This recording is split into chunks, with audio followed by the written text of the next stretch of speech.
Greetings, gaming community and all those who are watching. This is FoxGamer3968 making yet another YouTube video.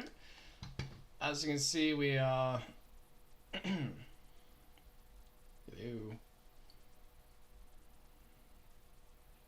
Okay, there we go.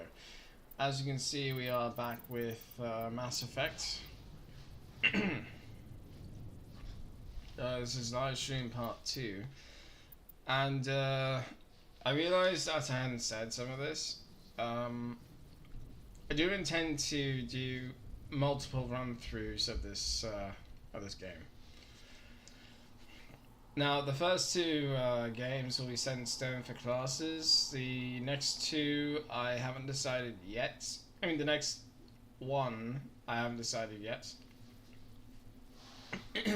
But I will let you know what this is going to be about. So, this whole gameplay is going to be intended as a purely Paragon gameplay. Every decision I make will be Paragon only, save for one. You'll find out what that one is when we get there. But before we get there, we have to go back to, you have to take care of the whole game. But as you can see, we're already making progress here. Now, let's get into it.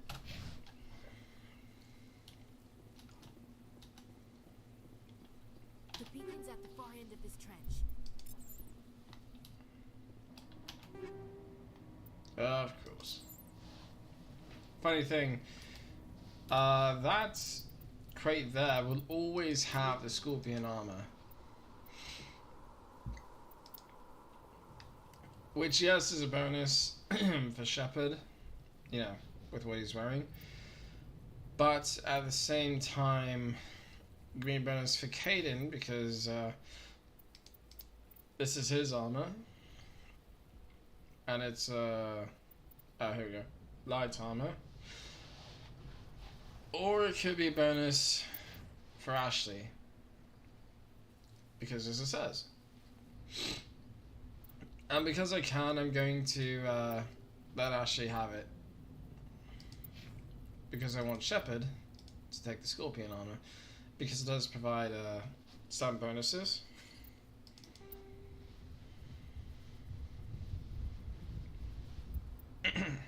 Actually, no, I'm just going to stick with that. I think it looks better. I'll give it to Caden, to be fair.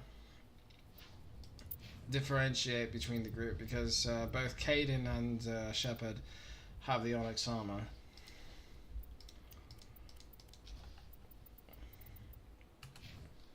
Now, as you can see, we picked up nothing yet for nothing yet for guns, but we do have ammo.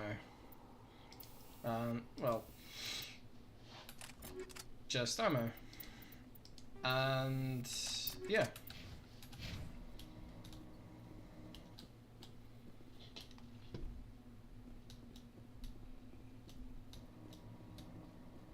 Right.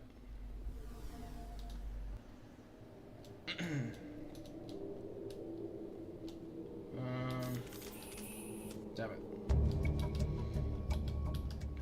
Nope, that's not it.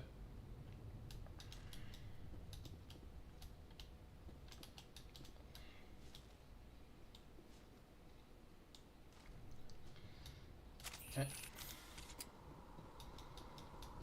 Enemy sight.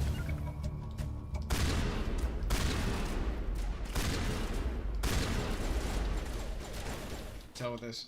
Getting closer.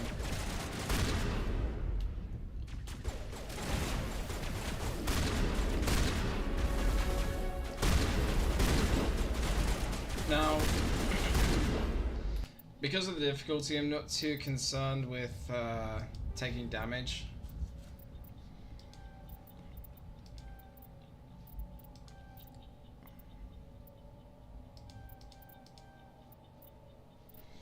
Okay. And I'm not going to actually Charm I'm going to max out no matter what. Because this, well, Intimidate obviously is Renegade.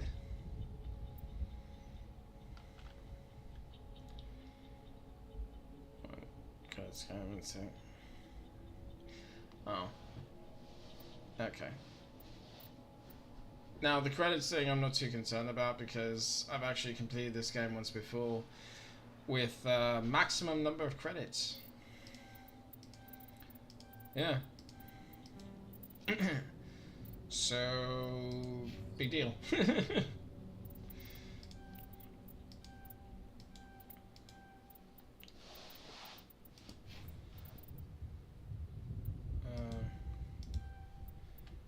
There we go.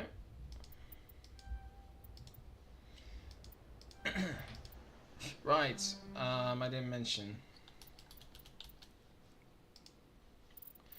So, I don't know if I've said this before. If I didn't, then I apologize and I'll say it now. If I did, then this is just a refresher.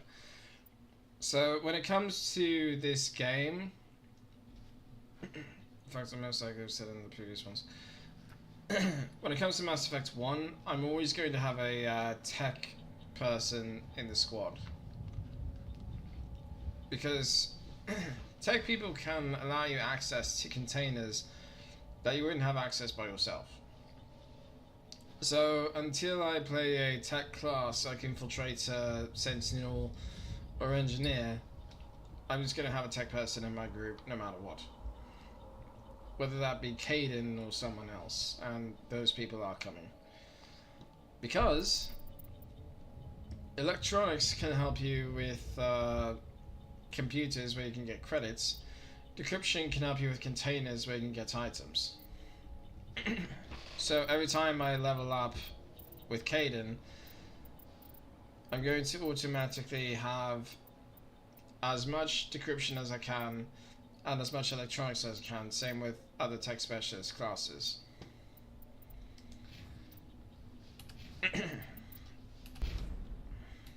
Because it pays off in the long run. Sweet! Right, hold it. F to melee attack. Good to know. So now we have our first weapon. What we're looking for most is damage per second. The heatsink capacity and the accuracy rating I'm not too concerned with. Like in this case, I just want a weapon that can hit. Now, as you can see, it looks different because here's the Lancer and here's the Avenger, which, as you note, Avenger assault rifle because Avenger sniper rifle. I don't know why they did this. It seems kind of silly. This I'm going to give to Caden because this is all he specializes in, the pistol. Ashley is a soldier, but the thing I'll focus on most is the assault rifle. When it comes to squad members, I typically do that sort of thing. With Shepard, I'm giving him everything, whether he specializes in that or not. Anyways, dig site. This is the dig site. The beacon was right here. It must have been moved. By who? Our side or the Geth? Hard to say. Maybe we'll know more after we check out the research camp. Any survivors? You think anyone got out of here alive? If they were lucky. Maybe hiding up in the camp. It's just on the top of this ridge, up the ramps. Well, let's find out. Change of plans, Shepard. There's a small spaceport up ahead. I want to check it out. I'll wait for you there. Something that I do wish would happen is I wish that the subtitles would stay at the top, especially with my overlay, because my icon down here in the bottom center, it kind of gets in the way when it comes to subtitles. Looks like they hit the camp hard. Yeah. It's a good place for an ambush. Keep your guard up. This part is kind of disturbing, because see that? Oh god, you're still alive. What did the Geth do to them? You don't want to know, Ashley.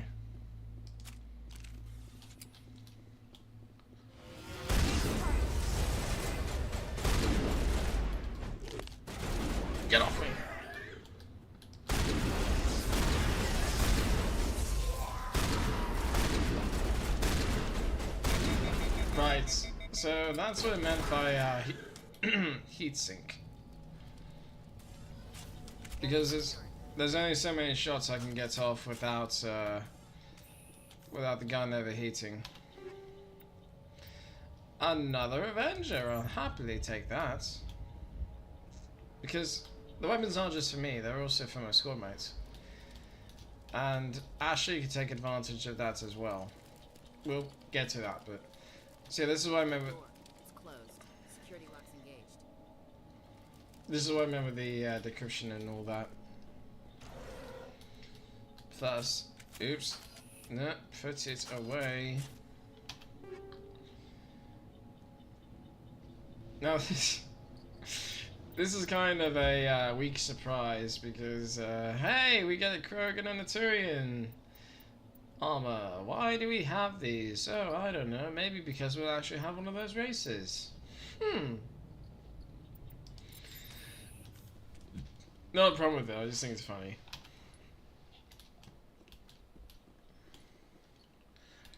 But anyways, now the decryption. If you've seen my gameplays on the Xbox, you know that the decryption is going to work differently. Yeah, some locked objects require decryption or electronics to access. If any squad member has the required talents, you will be able to unlock the object during using the decryption or electronics interface, or by spending Omnigel. So this is what I was talking about. Advance to the central core. Move the mouse along the ring, around the ring. Left click and right click to move inward and outward. Avoid the security programs. So because I don't have enough Omnigel, we're going to begin the override. There's a time to this, so I'm not sure how much I'll be talking. So yeah, this will be quick.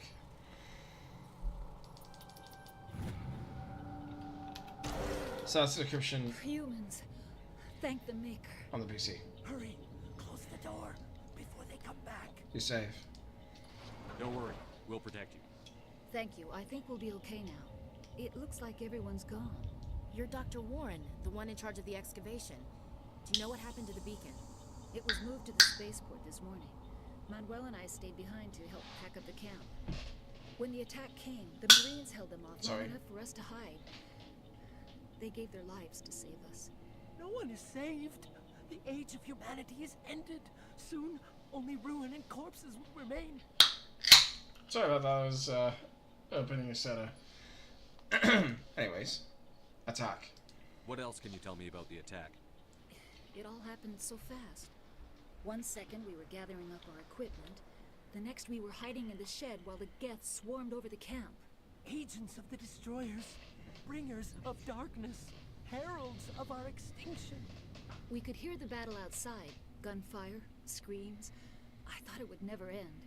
Then everything went quiet. We just sat there, too afraid to move, until you came along.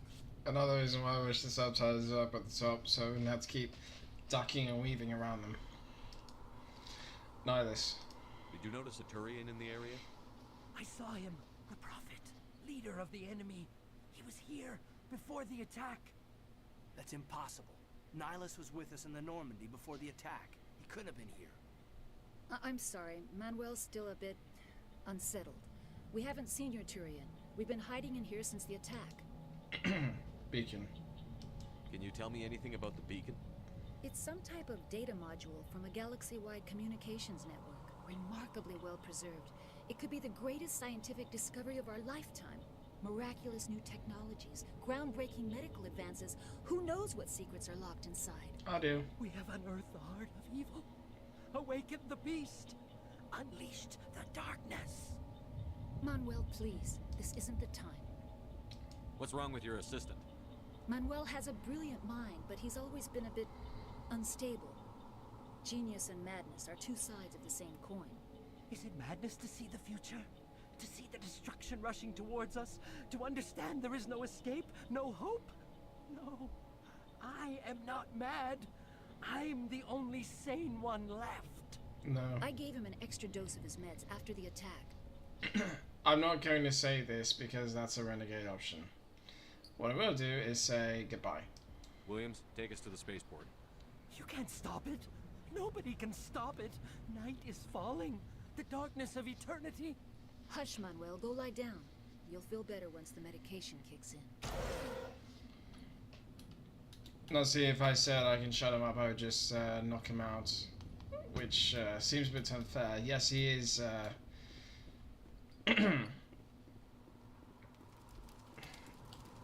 He is a little bit off his rocker, but other than that, he's just, yeah, he's just terrified. So I'm not really going to punish him for that. Nor really should I. Why, hello, Nihilus. Who is that man with pipes running through his body? Saren.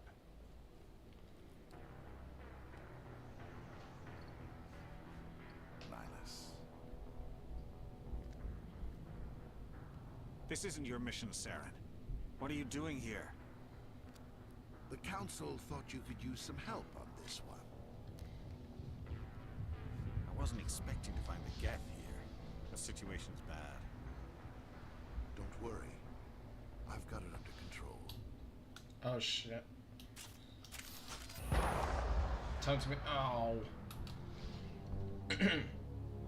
Just pausing for a second. Okay, now, good to go. It's a ship. Look at the size of it. That's enormous. Geth. Bullseye. Oops. Come on. That's a annoying thing about the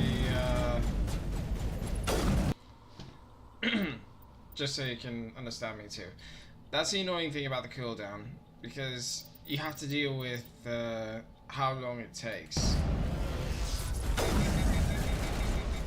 And it's not quick.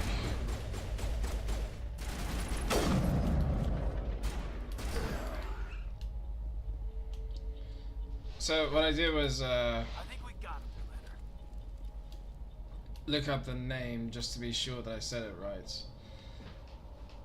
So Saren, you'd recognize his voice as Bayard from Years of War 1, 2, and 3. Soldier 76 from Overwatch, and God knows who else, because he's been in that many things.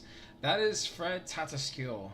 I don't know how to pronounce his last name. I was just making sure that I had it as close as possible, so that's how his last name is spelled, and guess from there.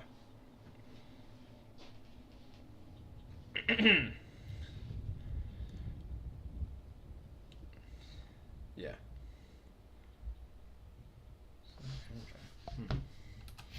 Anyways, let's speak with these three yutzes here. Manual override, because again I don't have Omnigel, but I can get it by going to equipment and clicking this, which basically converts the item into Omnigel, which is shown down here with how much I actually have. This is my grenades. I'm only saying this because I know you can't see the icon. And this is the Metagel, which can be used to heal.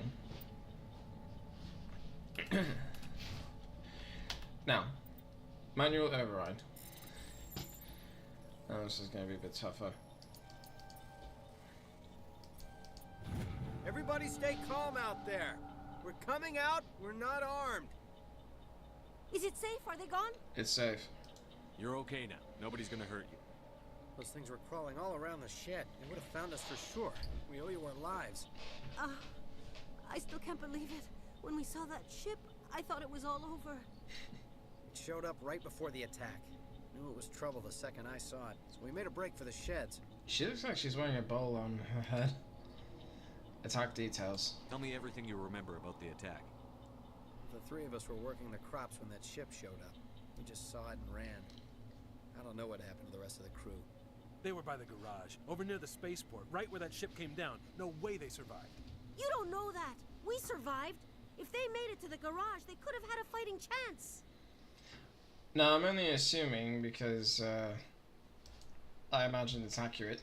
But I can actually recreate all three of those faces on Shepard. Beacon. Do you know anything about the Prothean beacon they dug up? We're just farmers. We heard they found something out there, but it never really mattered to us. Not until now. Ship. What else can you tell me about the ship you saw? I was too busy running to get a clear look at it. I think it landed over near the spaceport. Tell them about the noise, Cole. That awful noise. It was emitting some kind of signal as it descended. It sounded like the shriek of the damned. Only it was coming from inside your own head. Is it a jamming signal? It was probably trying to block communications. Whatever it was, felt like it was tearing right through my skull. Almost made it impossible to think. And now we say goodbye. For the moment. I have to go. Hey, Cole, we're just a bunch of farmers. These guys are soldiers. Maybe we should give them the stuff. Jeez, Blake, you gotta learn when to shut up. You should come clean. You have something to tell me, Cole? Some guys at the spaceport were running a small smuggling ring. Nothing major. In exchange for a cut of the profits, we let them store packages in our sheds. Smuggling is a crime. You're breaking the law, Cole. We're not hurting anybody. Ugh. Hell, most of the time I don't even know what's in the packages. Just thought there might be something we could use. I found a pistol. Figured it would come in handy if those things came back. But you'll probably get more use out of it than we will. Now, here's where the charm and intimidate come into play. If I had any skill in intimidate, this would be open and it would be red. But because I have charm, this is open and it is blue, which means Paragon Renegade. Is that all? We're risking our lives to save this colony. You sure there's nothing else in here that could help us out? Yeah, there's one more thing. I was gonna sell it after this was over, but you probably deserve it more than I do. Who's your contact at the spaceport, Cole? What's his name? He's not a bad guy. I don't want to get him in trouble. Besides, I'm not a snitch. He may know something. He might have something to do with this whole attack, Cole. We need his name. It's important. Yeah, okay, you're right. His name's Powell. Works the docks at the spaceport if he's still alive. There's nothing new, so it's just goodbye. I have to go. Good luck. So now we have a pistol here and a combat sensor, which is a weapon upgrade.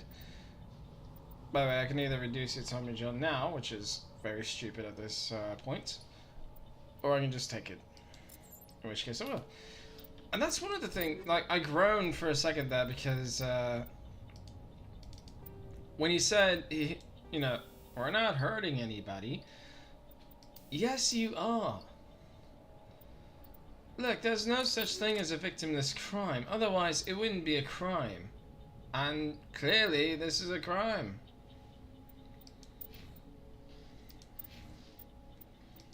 It's the kind of thing that just annoys me, you know? Like, it doesn't really piss me off. It's just an irritant, because people think that you know, no one's getting hurt by little smuggling. Yes, the person that's supposed to be receiving that is getting hurt. You know? In this case, it's the Alliance troops that might have needed that. Okay, sweet, scimitar.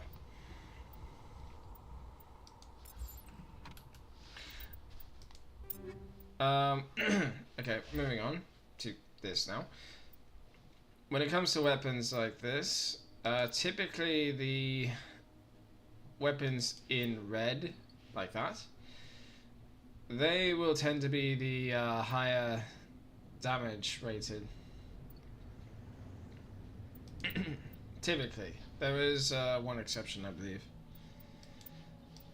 I don't remember which, but I know that it exists somewhere. So now I have the Avenger and the Scimitar. And you notice with the Stinger here, it's a different shape. That's because the Stinger is actually a next level powerful weapon. So it's stronger than the base shapes here.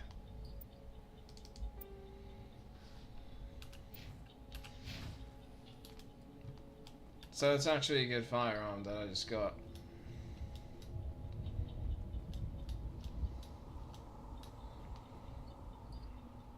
And now we have to go find our Turian friend, who is now down on the floor. Commander, it's Nihilus. Bleeding blue. Something's moving over behind those crates. Wait! Don't shoot! I'm one of you! I'm human! You need to be more careful. Sneaking up on us like that nearly got you killed. I'm sorry, I was hiding from those creatures. My name's Powell. I saw what happened to that Turian. The other one shot him. Tell me what happened. I need to know how Nihilus died. The other one got here first. He was waiting when your friend showed up. He called him Saren. I think they knew each other. Your friend seemed to relax. He let his guard down. And Saren killed him. Shot him right in the back. I'm just lucky he didn't see me behind the crates. What about the beacon? We were told a Prothean beacon was brought to the spaceport. What happened to it? It's over on the other platform. Probably where that guy Saren was headed. He hopped on the cargo train right after he killed your friend. I knew that beacon was trouble. Everything's gone to hell since we found it. First that damn mothership showed up, then the attack. They killed everyone. Everyone. If I had been behind the crates, I'd be dead too. Let's talk about that. The Geth didn't find you? How come you're the only one who survived? Why didn't anyone else try to hide behind the crates? They never had a chance. What do you mean? I was already behind the crates when the attack started. Wait a minute. You were hiding behind the crates before the attack? Sometimes I need a nap to get through my shift. I sneak off behind the crates to grab 40 winks where the supervisor can't find me. Wow. You survived because you're lazy? Normally I'd be pissed too, but considering what just happened... If you hadn't snuck off for that nap, you'd probably be dead just like all the others. Yeah, I guess. I don't really want to think about it. No, honestly I wouldn't want to either. So let's think about some other stuff. The attack. Tell me about the Geth attack. It was quick. 1 minute the ship was descending, the next, those Geth were swarming over the platform. Thousands of them. They must have been inside that mothership. They shot anything that moved. It was a massacre. The beacon. Is there anything else you can tell me about the beacon? They brought it here this morning. We loaded it up onto the train and shipped it to the other platform. Hard to believe that was only a few hours ago. Feels like a whole other life. Yeah, but... ship. Tell me about this mothership you saw. I've never seen anything like it before. It was huge. Landed over near that platform. The whole place got dark as it came down. And it was making this noise, this sound that bored right into your brain. That's what woke me up. The attack came a few minutes later. And now that we've done everything in the investigation, Cole mentioned you. You're Cole's contact here on the docks for the smuggling ring. What? No! I mean, what does it matter now? So I'm a smuggler, who cares? I care. My supervisor's dead, the entire crew's dead. Doesn't matter now, does it? Smuggle any weapons? Anything hidden nearby that we could use against the Geth? A shipment of grenades came through last week. Nobody notices if a few small pieces go missing from the military orders. Are you kidding me? You greedy son of a bitch. We're out here trying to protect your sorry ass, and all you can think about is how you can rip us off? I never thought you'd actually need those grenades. Who'd want to attack Eden Prime? We're just a bunch of farmers. How was I supposed to know? Let it go. Forget about him. He's not worth it. You're lucky the commander's here, pal. Hand over those grenades. They're yours. Take them. My smuggling days are over, I swear. Swearing's not enough. You should make amends. A lot of Marines died here, Powell. Those grenades could have come in handy. If I were you, I'd think of some way to make it up to them. Yeah, okay. There is something else I was saving. Could be worth a fortune. Experimental technology, top of the line. Give it. Take it. I don't need it. I didn't want anyone to get hurt. Really, I'm sorry. Let's go. We need to find that beacon before it's too late. Take the cargo train. That's where the other Turian went. I can't stay here. I need to get away from all this. Now, if I hadn't come across coal at first, then I never would have been able to get the high explosive upgrade.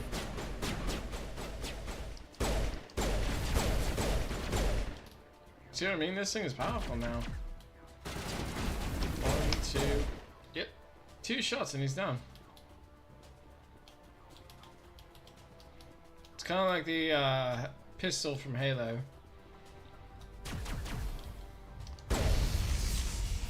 Now, before we continue down there, there is something I need to collect. Not where Powell was, but over here. Especially the upgrade kit.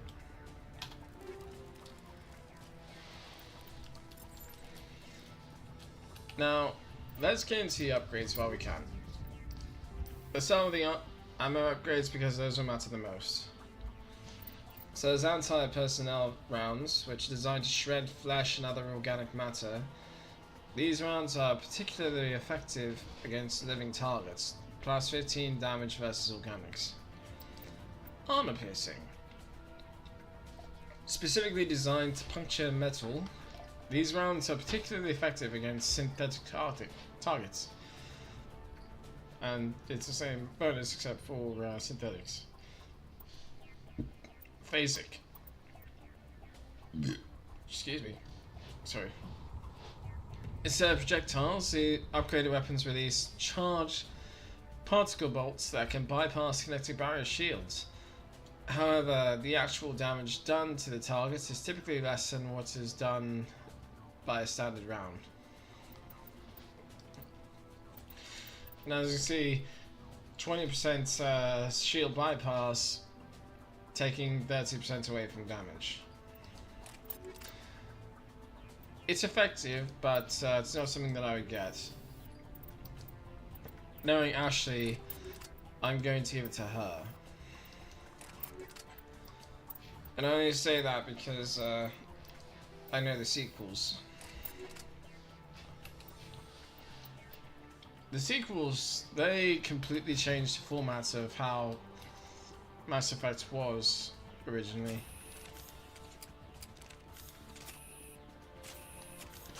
I didn't use this twice, so I'm going to use this now.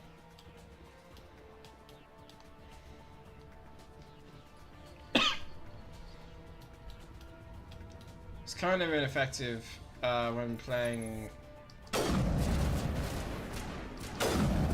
the original Mass Effect. The original Mass Effect 1 game.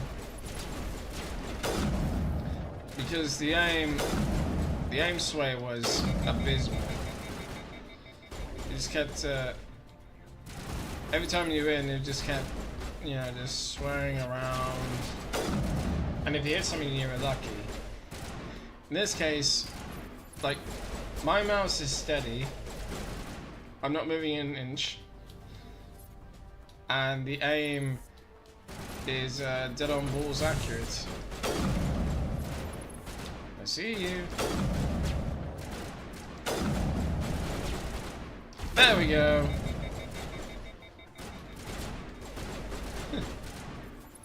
I just wanted to have something like that happen.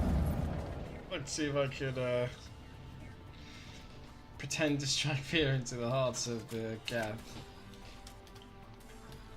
I say pretend because it's a game, for one. For two, the Geth are synthetics, they don't feel fear. Let's get moving.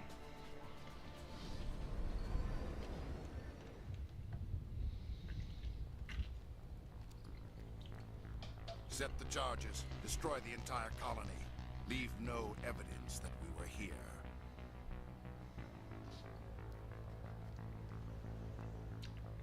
Yeah, that's not going to work out so well for you.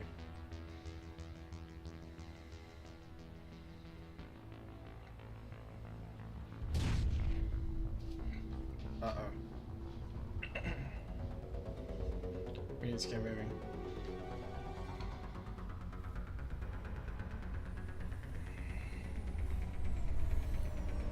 And I actually do mean that because as soon as we get back into gameplay, those charges are on a timer.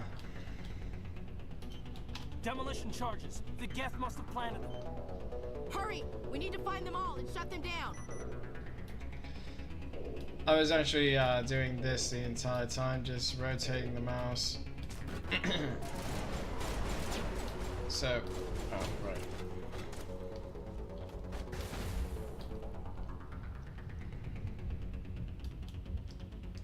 Okay, what the hell? I can't move the display around. Oh, okay, there we go. Never mind. So when we get close enough, I am going to show you what overload and sabotage can do. But that requires me actually being able to do that.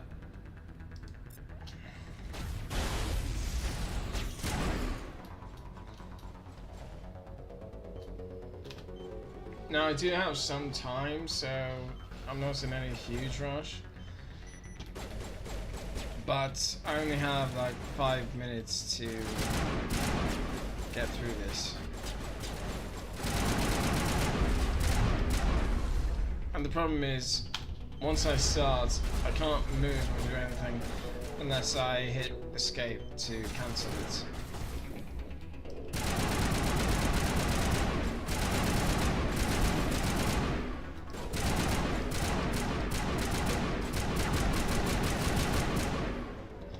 Okay, sometimes the accuracy does matter because that took way too long. Okay. Come on. 3 minutes, 29 seconds to spare. Now, I haven't found any crates on the other side so far, so we're just going to open the ones here. Okay, Striker, Hammer, and Reaper. Now, oh yeah, that's right. Sometimes killing certain enemies can grant you items to use.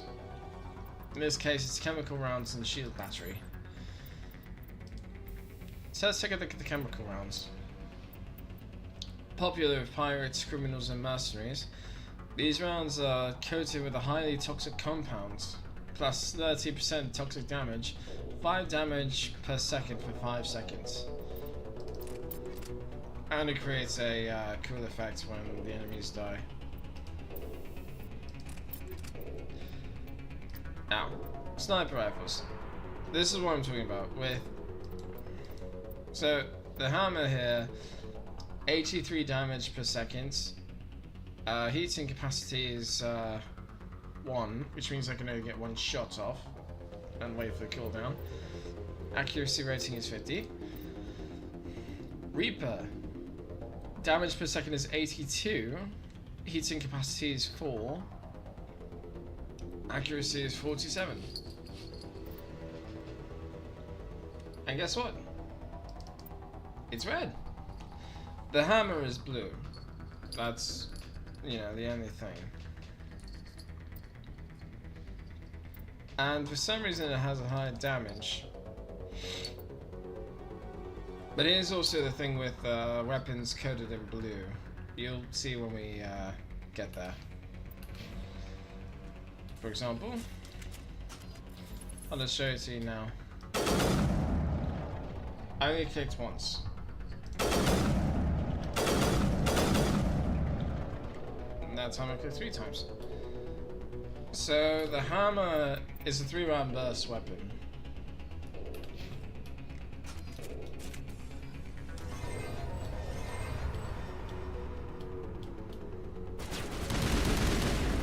And watch this. that. Just disintegrates. Now there are 4 different ways that the enemy can die special like that. Because there's 4 different types of ammo that can do something like that. Let's see. Go now. Edge, Banshee, and Hammer.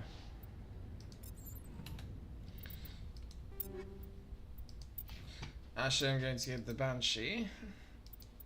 Yes, I know the Avenger is powerful, but I like differentiating.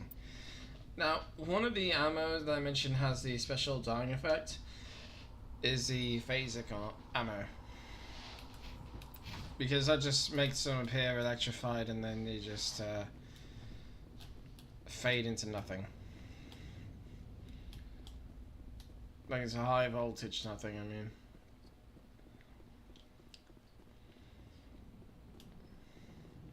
And then when we get to the other 2 ammo effects, I'll explain those.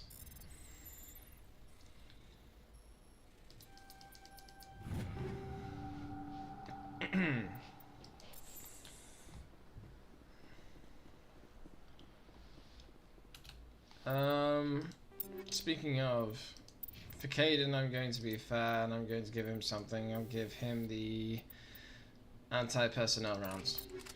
Again, this is because I like to differentiate and there's different types, so this way Caden doesn't have to feel left out.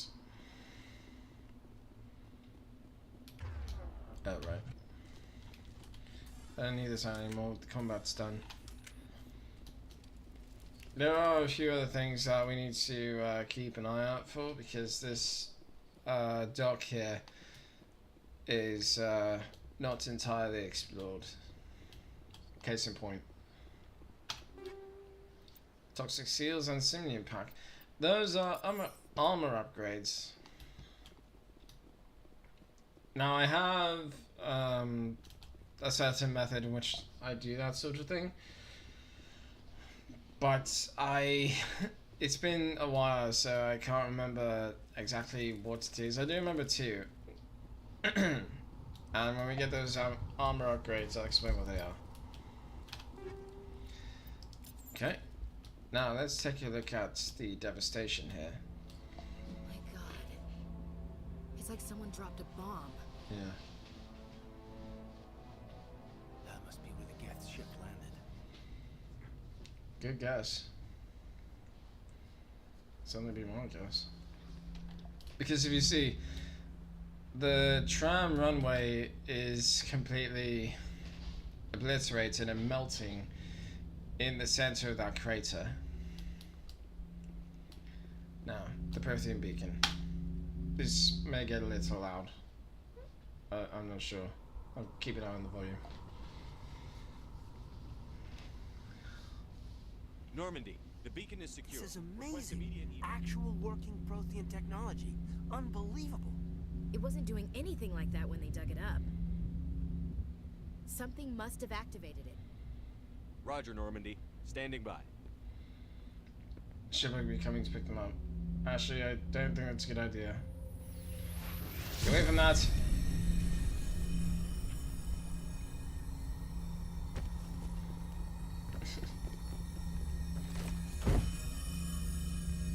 That part's kind of weird to me.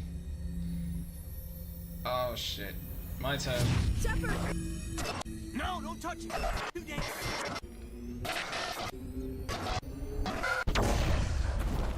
Right, I forgot to mention trigger warning for those with sensitive vision. With the flashing organic stuff. Whatever it is.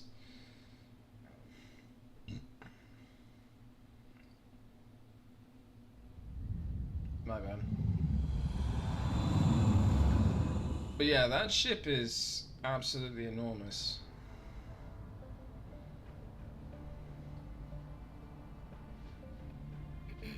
We identified the ship that touched down on Eden Prime. The Normandy, a human alliance vessel. It was under the command of Captain Anderson. They managed to save the colony. And the beacon. one of the humans may have used it. No, may have. Did.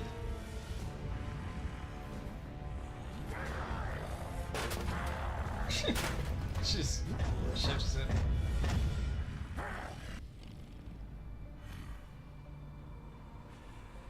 This human must be eliminated.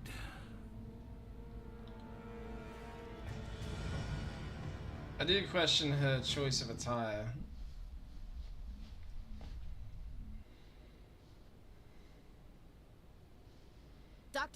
Dr. Chakwas, I think he's waking up.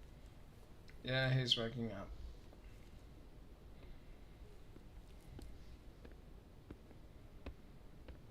You had us worried there, Shepard. How are you feeling? I'm okay. Minor throbbing. Nothing serious. How long was I out? About 15 hours. Wow. Something happened down there with the beacon, I think.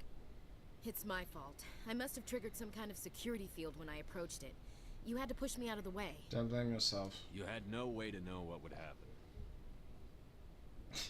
Actually, we don't even know if that's what set it off. Unfortunately, we'll never get the chance to find out. The beacon exploded. A system overload, maybe.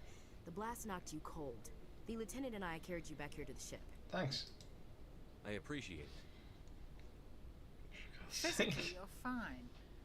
But I detected some unusual brain activity. Abnormal beta waves. I also noticed an increase in your rapid eye movement. Signs typically associated with intense dreaming. I was dreaming. I saw... I'm not sure what I saw. Death? Destruction? Nothing's really clear. I better add this to my report. It may... Oh, Captain Anderson. How's our XO holding up, Doctor?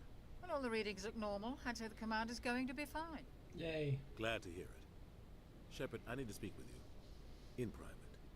Aye, aye, Captain. I'll be in the mess if you need me. Sounds like that beacon hit you pretty hard, Commander. Are you sure you're okay? I feel bad about Jenkins. I don't like soldiers dying under my command.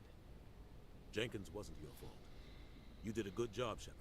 Why is Williams here? Chief Williams isn't part of the Normandy crew. I figured we could use a soldier like her. She's been reassigned to the Normandy. Good. Williams is a good soldier. She deserves it. Lieutenant Alenko agrees with you. That's why I added her to our crew. I'm pissed off about the Geth, though. Intel dropped the ball, sir. We had no idea what we were walking into down there. That's why things went to hell. The Geth haven't been outside the Veil in 2 centuries, Commander. Nobody could have predicted this. Fine. We want to talk. You said you needed to see me in private, Captain?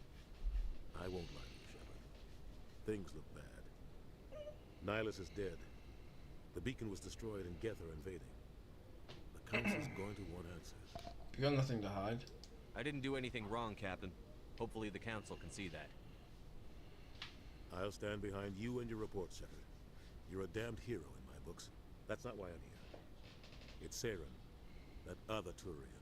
Saren's a Spectre, one of the best, a living legend. But if he's working with the Geth, it means he's gone rogue. A rogue Spectre's trouble.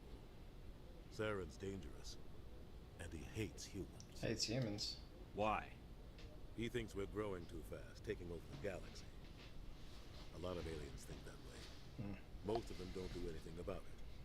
But Saren has allied himself with the Geth. I don't know how, I don't know why. I only know it had something to do with that beacon. You were there just before that beacon self-destructed. Did you see anything? Any clue that might tell us what Saren was after? I'm sure. Just before I lost consciousness, I had some kind of vision. A vision? A vision of what? A warning. I saw synthetics. Geth, maybe. Slaughtering people. Butchering them.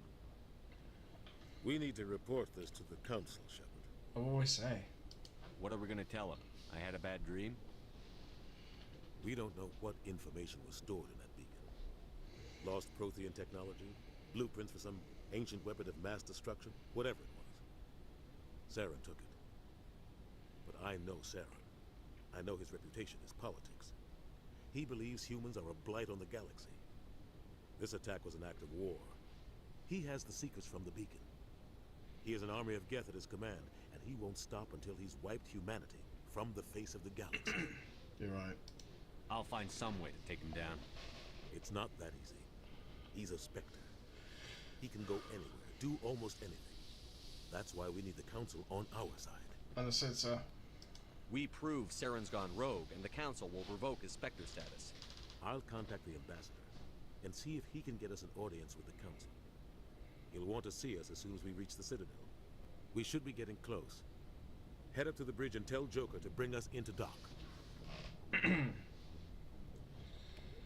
And now we get to explore the Normandy in a new outfit. Unfortunately, this base clothing we can't really change, which is frustrating to a minor degree. Ashley? I'm glad you're okay, Commander. The crew could use some good news after what happened to Jenkins. You've never met him, though. But he will be missed. Jenkins was a valuable part of this crew. Part of me feels guilty over what happened. If Jenkins was still alive, I might not be here. You earned it. You're a good soldier, Williams. You belong on the Normandy. Thanks, Commander. That means a lot from you. I've never met anyone who was awarded the Star of Terra. How are you holding up? Things were pretty rough down there. Oops. Are you okay?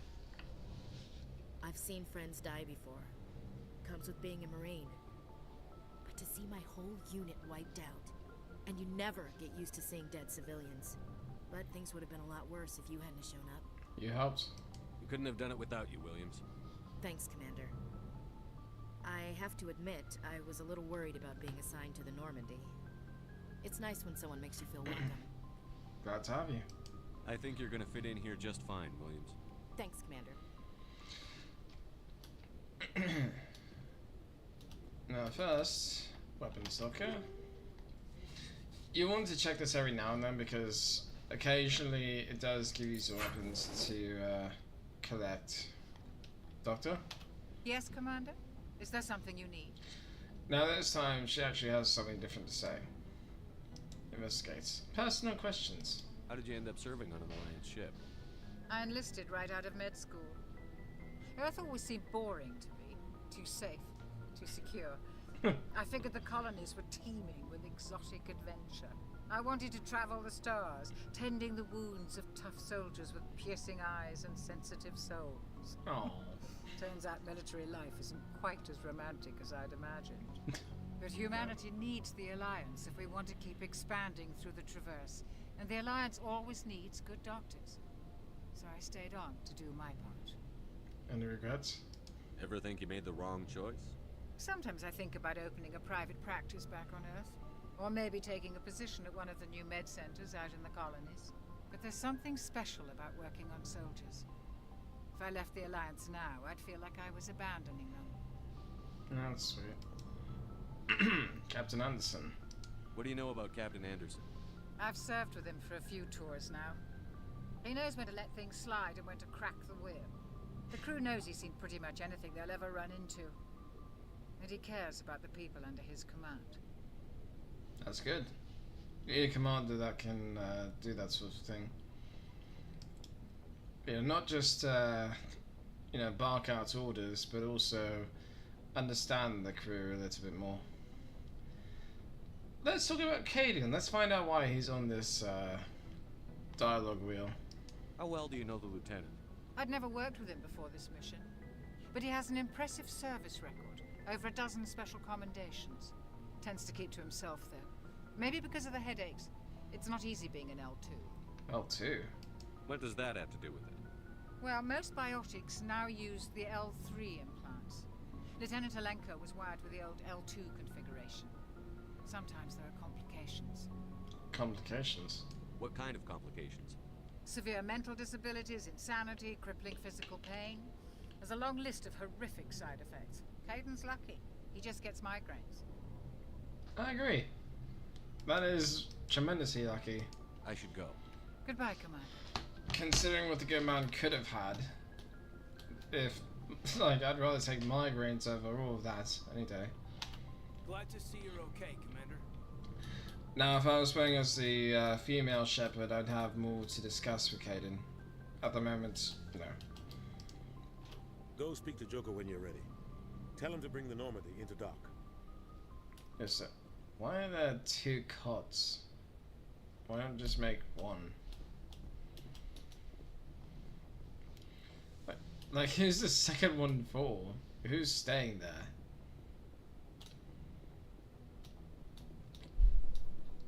I mean, hell, where's everyone staying? Because these are the, I imagine these would be the escape pods.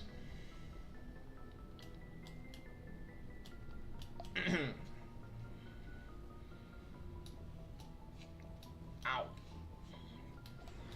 Sorry. I'll go down later on. For now, I'm just going to continue onward. Speak to Presley a little bit. I'm glad you're okay, Commander. Losing Jenkins was hard enough on the crew. Agreed.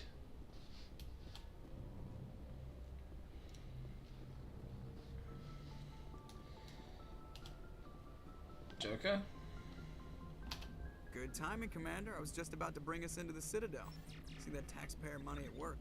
Sure.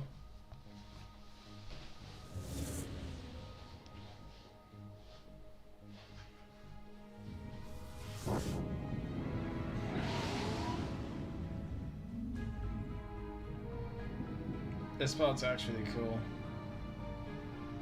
Mostly because of the game.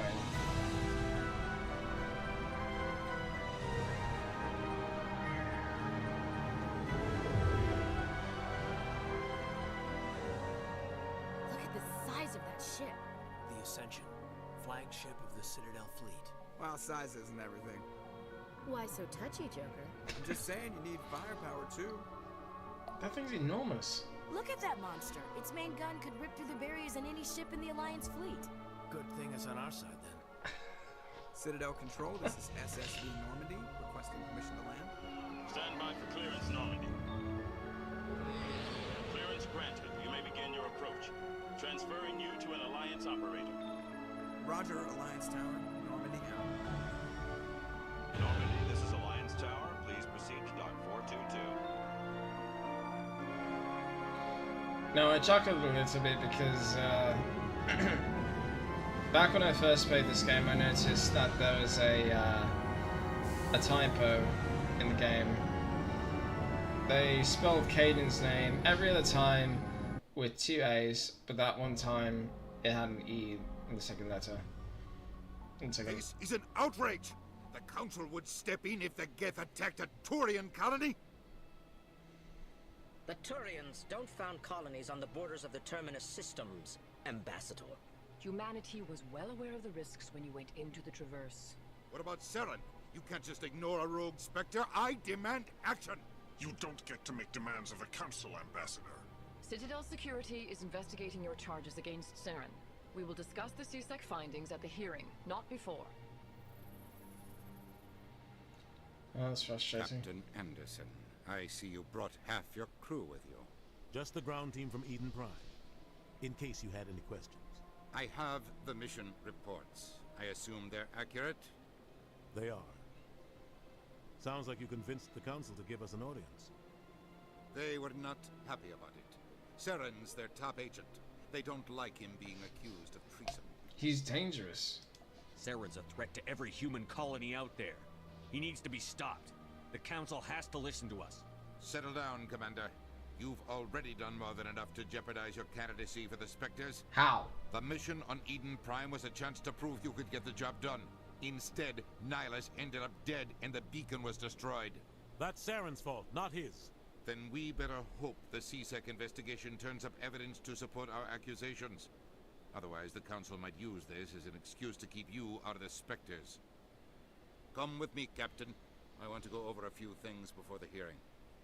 Shepard, you and the others can meet us at the Citadel Tower, top level. I'll make sure you have clearance to get in. And that's why I hate politicians. Honestly, they do too. Fatu actually likes politicians. Speaking jokingly, of course.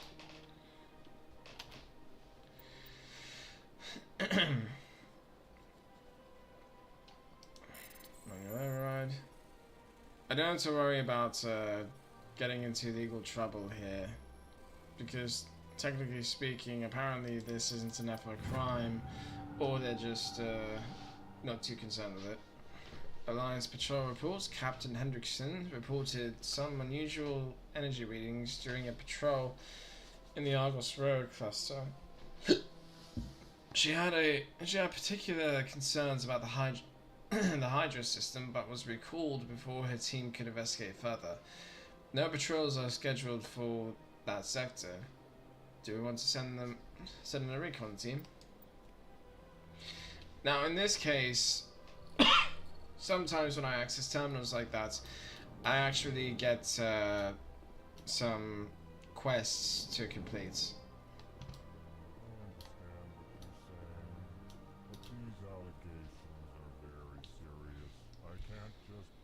This is serious. My reputation is at stake. I spoke with the consort in confidence, and her alone, and she betrayed that confidence. All right. I will look into it for you. In the meantime, do not do anything rash. What? Okay. Sorry. Fell asleep there for a second. Zoltan, let's speak with you. Hello there, human. Sincere apology, but I am here on business and cannot be distracted right now. What's wrong? You seem distressed. Is there something I can do to help? Alarmed response. You overheard that, did you? This is all going so wrong, and it is the Asari consort's fault. She's the one who started all this. What happened? What did this Asari do to get you so upset? I cannot speak more about this problem. It is too sensitive. Suffice it to say, she has compromised my authority as a diplomat. Where is she? Where can I find this Asari consort? She is across the bridge from here. Her offices are easy enough to spot. Good day, human. Now we're going to find out what species this is, and that is right now. Pleased greeting. Human, it is always good to see you again. I am Ambassador Kalen. Genuine query. Is there something I can do for you this day? Sorry about the noise, I dropped my phone. Your speech. Why do you explain what you're about to say? Our people communicate less through words and more through scent and slight movements. Plainly, we discovered our vocal expression was not enough to convey the feelings of our conversations to other species. Why do you bother, Kalen? These Earth Clan don't really care about our ways. Remorseful response, Din. You don't truly believe that, and if you do, I am very sorry for you. Yeah. So it's kind of like having a text bot read something that you type out. Oh, cool. Tell me more about your species. Genuine enthusiasm. I delight in telling the history of my people. It is agreeable to share our culture with others. Let's learn about your history. Tell me about the history and origins of the Elcor. The Elcor were just beginning to explore Council space when the Asari first made contact with us. With their help, we discovered the relay closest to our system, and from there the Citadel. Proudly, within one lifetime we established a regular route to the Citadel, and quickly became one of the more active species living on this great station. By the way, the Asari are the blue female aliens, which we'll meet further in culture. I'd like to know more about the culture of the Elcor. Frankly, we Elcor prefer the safety and familiarity of our own colonies to the confines of space travel. Our society is built on small, tight-knit groups. Though we are always welcoming to outsiders, our government tends to be very stable. Our people are not very comfortable with sudden changes. Let's investigate again. Ambassador. What do you do here? Modestly, I work to bring the problems and the requests of the L-Corps groups to the attention of the Council. Ha! They only give us these positions to keep us quiet. The Council doesn't care about our races. Chastising rebuke. Your tone is inappropriate, Din. This human is not to blame for your malcontent or your misconceived suspicions. I gotta know, do they talk through their noses? They talk like they have mouths. Well, it's the folds on the face, Chesapeake. It's actually, hang on, when I get out of this, I'll show you. Goodbye, Ambassador. Sincere farewell. Good day to you, human. Enjoy your time on the Citadel. So I move over to Zeltan. So you can see the folds there on the face. I imagine that's how they speak. Through the vocal cords. But they don't have the means to emphasize what they actually mean. That's why they talk like HK-47 in Star Wars Knights of the Republic, where they have speech conditionals. Yeah. Oh, yeah. Now let's talk to Din, who seems like a beach ball sized guy. EarthClan, you are in the wrong place, I think. Your ambassador is next door in the large office. Chastising remark. Don't be so rude, Din. At least introduce yourself. I am Din Korlak, Volus ambassador. Is there something I can do for you, EarthClan? Yeah, it's well, that's actually how this game got started, as I mentioned before. Well, as I mentioned in the previous live stream. I'll take some time to explain this. So BioWare started with making Star Wars Knights of the Republic. Then they made Star Wars Knights of the Republic 2, and then they made the the Old Republic, which is an MMORPG still running to this day. That started this whole dialogue wheel sort of thing. But then they decided to make their own game, and thus the Mass Effect trilogy came into existence. It's actually been my favorite trilogy, for the most part. Embassy. What is this place? You are in the embassy for the Volus and the L-Corps. Your ambassador is next door, in his own office. In this shared space, I aid my fellow Volus when I'm not being interrupted. Seems kind of like it's BS that they have the ambassadors for the Volus and the L-Corps share an office. Speaking of the Volus, I'd like to know more about the Volus. I'm sure our history and culture would bore you, EarthClan. Joke's on you, I enjoy history. Actually, I would like to know more about your history. My people came to the Citadel shortly after the Asari and Solarians had discovered it. We were instrumental in establishing a standardized galactic economy. However, despite our long association with the Citadel and our many contributions to galactic society, we still do not hold a seat on the Council. Yeah, that part kind of confused me a bit. The last bit of memory I had of Star Wars was, I believe, Star Wars 3.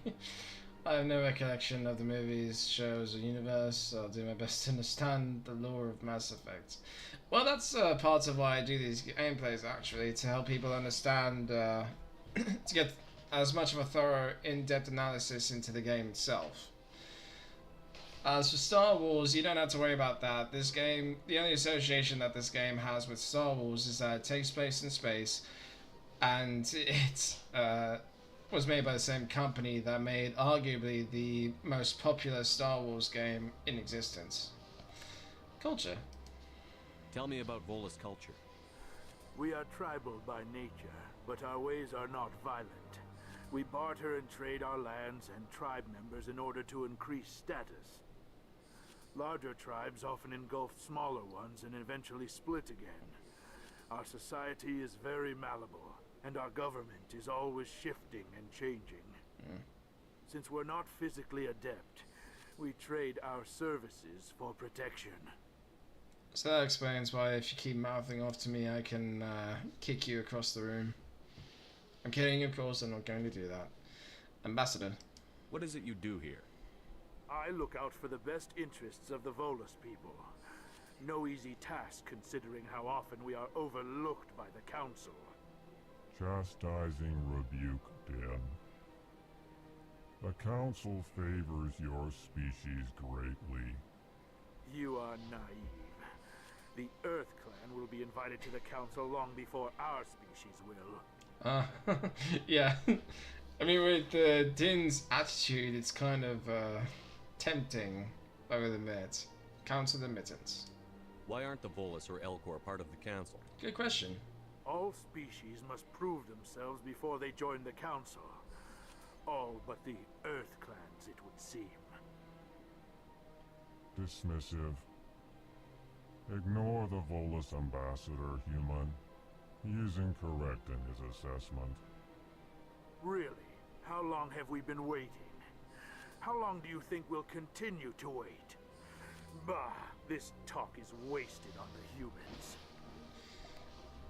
Well, I'll get into this a little bit more once I'm done speaking with this guy. Why so cranky, Din? You seem to have a bit of a chip on your shoulder, Din. You humans are new to the Citadel, and yet the Council has granted you great favor. Chastising rebuke, Din. Your species has always been granted many concessions. Volus territory has expanded tenfold since coming to the Citadel. Details. We still have no real say in the decisions that affect Citadel space. Okay, that's kind of funny, because I could have sworn I heard Galen sigh. Like, chastise you, rebuke, Din. I should go. Goodbye, Ambassador. Yes, yes. Good day, Earth Clan. So to form a council, do you have to prove your worth before the council is formed? I feel this is insubordinate. Well, here's how it started. So the Asari and Solarians were the most advanced races in the galaxy first. And this is due to... for the Asari, it's due to upbringing and the fact that their biotics, their powers, like what Caden has, were so advanced above everyone else. And they exist for over 1,000 years in life. The Solarians, however, they are technologically advanced. So they have the highest technology and greatest intelligence among the other races. They were the first to discover the Citadel, and the Volus were with them as well. But the Volus, admittedly, Din actually does have points. They don't have the combat power or the resources to actually have a seat on the council. Which, yes, I know sounds a bit berating or belittling, but sadly it's true. But anyways. Roughly 1,200 years ago, the Turians were invited to join the Citadel Council to fulfill the role of galactic peacekeepers. The Turians have the largest fleet in Citadel space, and they make up the single largest portion of the Council's military forces. As their territory and influence has spread, the Turians have come to rely on the Solarians for military intelligence and the Asari for diplomacy. Despite a somewhat colonial attitude towards the rest of the galaxy, the ruling hierarchy understands they would lose more than they would gain if the other two races were ever removed. Turians come from an autocratic society that values discipline and possesses a strong sense of personal and collective honor. There is lingering animosity between Turians and humans over the First Contact War of 2157, which is known as the Relay 314 incident to the Turians. Officially, however, the two species are allies, and they enjoy civil, if cool, diplomatic relations. Now when you say Icecrown, so like when I think Citadel, I think Icecrown Citadel. I imagine you speaking World of Warcraft terms. However, I first started with this, and now whenever I think Citadel, I think to Mass Effect, or sometimes Prince of Persia, but that's another story. So, yeah, yep. So, the Turians are the third race. They came in much, much later. I'm that kind of nerd. Yeah. Anyways, the Turians, they are the third race of the council. The ones with the spiky heads are pretty obvious to detect. They make up the power of the of the Citadel. And if I'm correct, I believe they came into the council seats after what's known as the Krogan Rebellions, which was a mistake on the Solarians' part, but again, we'll get into that when the time comes. Now, there are plenty of non-council races, and these technically are speaking races that aren't part of the Citadel Council. Pretty obvious. Pretty, yeah. This isn't even as alien as you can get. Which, you know, massive understatements and all that. The non-council races, by the way, they don't just include races that don't have a sea. They include like races that have an embassy, or don't in some cases. The Elcor are a Citadel species native to the high-gravity world Dakuna. They are massive creatures, standing on 4 muscular legs for increased stability. Elcor move slowly, an evolved response to an environment where a fall can be lethal. This has colored their psychology, making them deliberate and conservative. Elcor's speech is ponderous and monotone. Among themselves, scent, slight movements, and sub-vocalized infrasound convey shades of meaning that make a human smile seem as subtle as a fireworks display.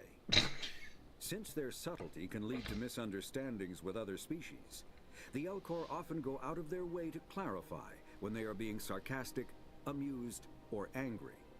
Dakuna's high gravity impedes mountain formation.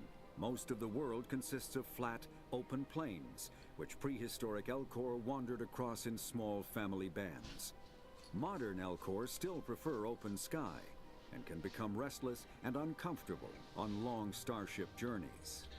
Now see, with Dakuna, it makes me think of Jupiter, because Jupiter is a gas giant, and because of that incredible mass, that means that if you were standing on the surface of Jupiter, should it ever get a surface, because like I said, gas giant, so there's no discernible physical core, it would actually weigh you down immensely. Like, you probably, they remind me of a form of Ettins. What are Ettins, just speaking?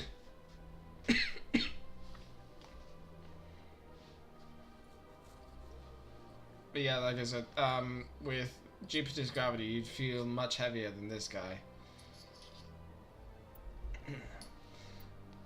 Now let's talk about the Volus. The Volus are a member species of the Citadel with their own embassy, but they are also a client race of the Turians. Centuries ago, they were voluntarily absorbed into the hierarchy, effectively trading their mercantile prowess for Turian military protection. Erun, their homeworld, lies far beyond the normal life zone of its star. However, the world has a high-pressure greenhouse atmosphere that traps enough heat to support an ammonia-based biochemistry. As a result, the Volus must wear pressure suits and breathers when dealing with other species, as conventional nitrogen-oxygen air mixtures are poisonous to them, And in the low-pressure atmospheres tolerable to most species, their flesh will actually split open. Oh god. Volus culture is tribal, bartering lands and even people to gain status. This culture of exchange inclines them to economic pursuits. It was the Volus who authored the Unified Banking Act, and they continue to monitor and balance the Citadel economy. So while they're not technically a council race, they do benefit from the council, and they do provide benefits for the council and those that live under council law. Giants. I may have spelt it wrong. I wouldn't know because I've never seen that word before, so maybe. But you wouldn't be able to get an answer from me. But this part, I had no idea. That's why I reacted so severely, because that sounds terrifying like hell. And then 1 or 2 races, by the way, that have an envirosuit. There's another, but we'll get to them eventually. Geth. The Geth are a humanoid race of networked AIs. They were created by the Quarians 300 years ago as tools of labor and war. When the Geth showed signs of self-evolution, the Quarians attempted to exterminate them. The Geth won the resulting war. This example has led to legal, systematic repression of artificial intelligences in galactic society. The Geth possess a unique distributed intelligence. An individual has rudimentary animal instincts, but as their numbers and proximity increase, the apparent intelligence of each individual improves. In groups, they can reason, analyze situations, and use tactics, as well as any organic race. Like a hive mind. Geth space is located at the trailing end of the Perseus Arm, beyond the lawless Terminus systems. The Perseus Veil, an obscuring dark nebula of opaque gas and dust, lies between their space and the Terminus systems. So I was thinking the same general direction, just missed the fact that it's into 2-headed giants. Wow. I did not know that.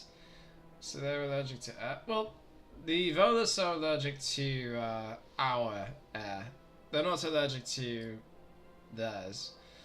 Because the greenhouse gases, they're poisonous to us, for the most part. But Volus, they breathe it, no problem. So the other race that I mentioned that has the envirosuits, that's the Quarians. We'll get to meeting a couple of those eventually. Non-sapient creature. I think that's going to be it for now with the for the Codex. Dense air. Maybe? I wouldn't know. But there are many planets with different types of environments, and the many races that have adapted a bit too well to that environment. In the case of the Volus, it's adapted their lungs so they can't process nitrogen, oxygen, atmosphere like Earth has. Like most planets have in this case. Because, you know, there are many planets that have a breathable atmosphere. Plus, I'm just through summary. Right, I went over this. Okay. Anyways, back to the game.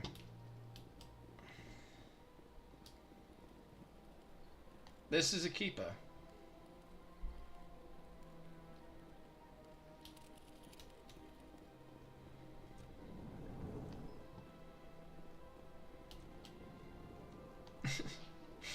We'll get into more details on the keepers, I promise. It's just,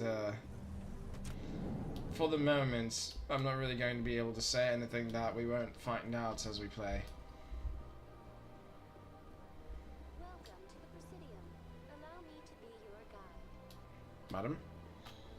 Good day, Commander. The human ambassador is up the stairs, first room on the right. Legs! Yeah, the keepers have many legs. Kind of insectoid meets reptilian. Commander? You know who I am? Yes, I receive reports on No all problem. newly arrived dignitaries and notable people. No prob, yeah. Location. What is this place? This is the Presidium. More specifically, you are at the Citadel embassies. If you have more questions, please access Avina. Avina? What's that?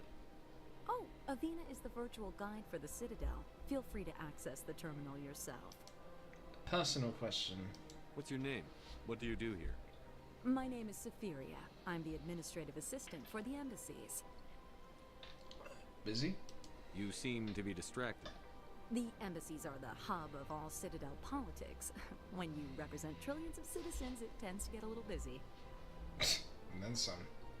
I should be going now. Have a pleasant day. So, I mentioned before that we explained some of the races. That right there is an Asari. The Asari are all female races. And I know some of you who are new to the Mass Effect series will have those questions. They will be explained, but not by me. I can't believe I landed a job here. This place is fantastic. Also, it's beautiful.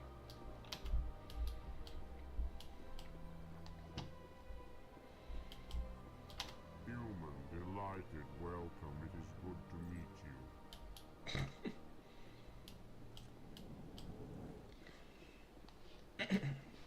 Now this is a different office. Google is my friend. Wow, I okay, this is a different office. That's what I meant to do. Let's talk to Executive Hallen. Commander Shepard, I didn't expect to see you here. Did Ambassador Udina send you? No sir. Who are you? Have we met before? No, but I know you well enough. I'm Executive Palin, head of CSEC. It's my job to know when someone like you arrives on the Citadel. Was there something you needed, Commander? Attitude towards humans. I get the feeling you're not too fond of humans. No, I just don't trust your kind. Not yet. You humans are eager to take all the power you can get, and you're being given a lot. If the Council wants to make humanity their new favorite pet, that's their business. But I don't have to like it. I'm going to leave this one alone because I feel like it might sound hostile and I don't want to behave that way, especially not to the head of Citadel Security. Anyways, Spectres. What do you know about the Spectres? They're the right hand of the Council, or so they like to be called. More like the underhanded side of the Council. Well, somewhat. You don't like them? What do you have against the Spectre? I can't abide any organization that considers itself above the law. Especially when it's left up to each individual Spectre to decide when and how to bend the rules. Again, I'm going to leave this one alone because I don't want to sound hostile. But yeah, there's a... you know, Pam has a perfectly valid reason for disliking the Spectres because it's kind of frustrating when you have people who not only are above the law in this case, but they act like it. Because, you know, you have to deal with those people that think, you know, laws don't apply to them. And you just pray for a moment that maybe, just maybe, they will suffer the consequences of what they do. If only. Anyways, CSEC. Tell me about CSEC. CSEC provides necessary police and security services throughout the Citadel. We're a civilian government agency, though many of our members have had military training.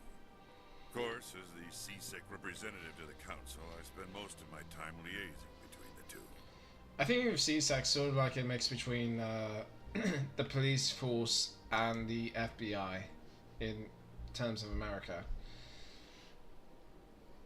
Like a mix of police force and special intelligence, because they're the main, you know, law enforcement agency when it comes to the Citadel. I don't know how their ranking system is set up, whether they have officers or agents, but either way, it just feels sort of like that. Especially with the with what you mentioned about how many of the operatives had military training. The Turians, you can mostly expect that because they are a military race. Humans, occasionally. Anyways, investigation. Tell me about your investigation into Saren. Sorry, Commander. I don't make a habit of giving out details about ongoing investigations. Not a problem, sir. I'll be going now. Goodbye. I did not expect to level up. Because here's the thing, in the normal game, you go until level 60. In this game, because I have a Legendary Edition, you go to level 30, but you get more points here to distribute. And because the third level for most of these is, you know, a power like Adrenaline Burst, Shield Boost, and Marksman, which, yeah, you know, Marksman doesn't feel like it should fit the pistols. It feels like it should be a sniper rifle thing. Although Assassination, yeah. Only available when using sniper rifles. Next shot will inflict damage equal to 200% of weapon DPS. Purges weapon heats on use. Wow. Overkill only available when using assault rifles. Firing an assault rifles generates 80% less heat and does 50% more damage. Purges weapon heat on use. Carnage.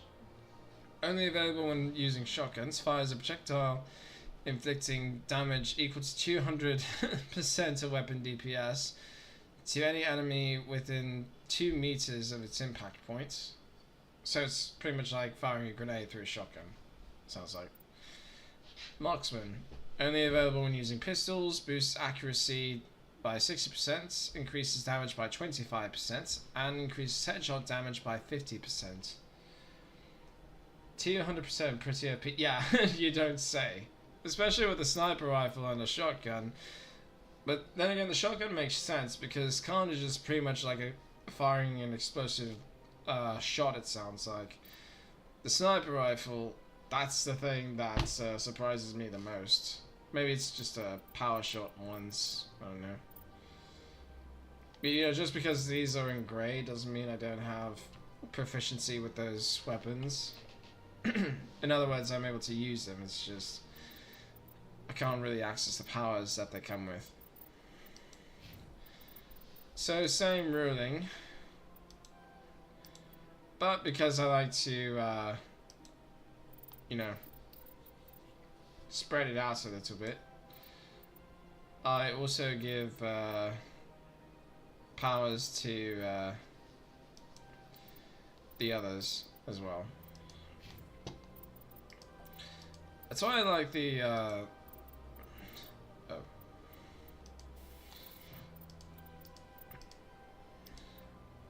so it's a portion of your shields even while you're under fire. It charges all talents so they can be used immediately. Now talents are the powers that come with it, like First Aid, Assassination, Carnage, Overkill, and Marksman. So Adrenaline Burst refuels that, I imagine. I can't say for sure because I haven't really used Adrenaline Burst myself, but you know. Anyways, Japan has a terminal that I can access with the manual override. Now, what they don't tell you in this game is that you can also press the W and S keys. Diplomatic advisory warning. The following message was transmitted from an untraceable account to multiple recipients across the extranet. Further monitoring of the situation is warranted. My fellow biotic, You have been selected to receive this transmission because of our shared plight. Few understand us, fewer tolerate us. We must stand together. We must build our own new world. Come, join us in the Hawking Eta cluster. Only as one body can we right the wrongs done to our kind.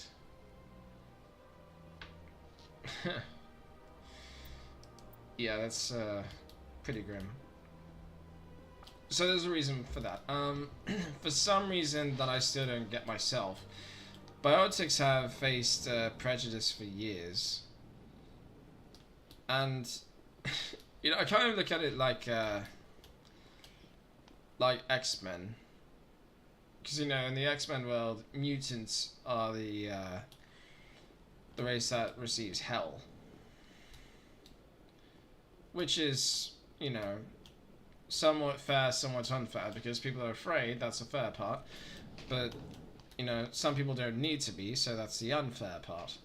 But the problem is you can't really differentiate you can't really differentiate between good and bad all the time, so, you know. Fredericks. Don't believe the rumors.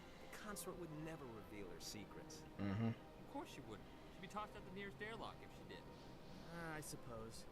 Besides, Nick, the consort's nothing like the girls back on the colonies. She's... You don't have to do it with her. You can just talk to her if you want. Is that all you did, Jazz? Just talk? I didn't say that. Ha! I bet you did too. Shut up, Fredericks. What do you want? Oh, Commander. Is there something I can do for you? Relax, Private. This isn't an inspection. Right, sorry. What can I do for you, Commander? Let's talk about the consort. What can you tell me about the Asari consort? Well, she's an Asari who works here as... That is, she helps people with things. You never went to see her, did you, Fredericks? No, I never did. I couldn't afford it. It costs half a year's credits just to go in and talk to her. Where is she? Can you at least tell me where I can find her? Sure. She's across the bridge from the embassies. Thanks, kid. Have fun. Try not to get into too much trouble. I will. Have fun, that is. I think Ashley enjoyed that a bit too much, because it was kind of a like a light dressing down in front of his buddies, because he was just joshing around with Nick and Jazz. How, yeah, is that all you did, Jazz? Just talk to her? Which, if that's the case, then Jazz already did more than you did, Fredericks. You didn't even see her. Now, I'll use Avina here as a means of guiding with information.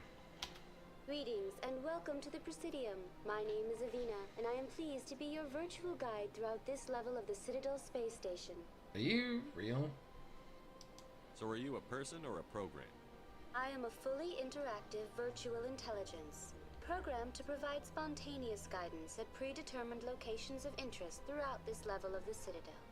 I may also be contacted through any of the Presidium VI terminals, should you require assistance. Sounds interesting. Give me the tour. You are standing at Presidium Tourism Terminal 1. On either side of this lobby are the embassies of the various Citadel races, along with CSEC headquarters. On the far end of this level, you can see the Citadel Tower, where the Council meets regularly to discuss matters of interstellar importance. CSEC. I want to know more about Citadel security. Citadel security serves as law enforcement for all regions of the Citadel, though the majority of officers serve in the wards. Executor Palin, a Turian, is the current head of CSEC, but individuals from virtually every species across Citadel space serve as officers beneath him. If you wish to learn more, Executor Palin's office is located in the CSEC headquarters just across the lobby. So this is what I meant with my comparison. Embassies. Tell me about the embassies. Each species in Citadel space important enough to be consulted on matters of galactic politics maintains an embassy on the Presidium. The Volus were the first non-council species to be granted an embassy, roughly 2,384 galactic standard years ago. As Citadel space has expanded, more embassies have been added. The most recently added embassy belongs to your own species, humanity. It was added 19 galactic standard years ago, despite some rather vocal opposition. Why is humanity opposed? Let's get into that. Why were people trying to keep my species out? Some species felt humanity was given preferential treatment. It often takes a century or more before a new species is granted an embassy. The Council gave a great deal of thought to this matter. In the end, they decided humanity's impact on Citadel space was significant enough to warrant an embassy. I would ask whether, well, actually, I'm going to ask whether there things. Do you agree with their decision? I am not programmed to make that kind of qualified judgment. My code is limited to information and simple interaction simulations. Yeah. So that's the thing. That's why most aliens are afraid of humans being granted a lot of power, like what Din Korlak mentioned. Because it's fairly fast, and now they're pushing for a seat on the council, just like everyone else. Even after, like, not even one score in time. you know what I mean? Why were the Volus first? How come the Volus were the first species given an embassy? In the early years following the formation of the Council, the Volus were, apart from the Asari and Solarians, the most populous and widespread species in Citadel space. They established many new colonies and trading outposts, and they petitioned the Council for a greater role in determining interstellar policy.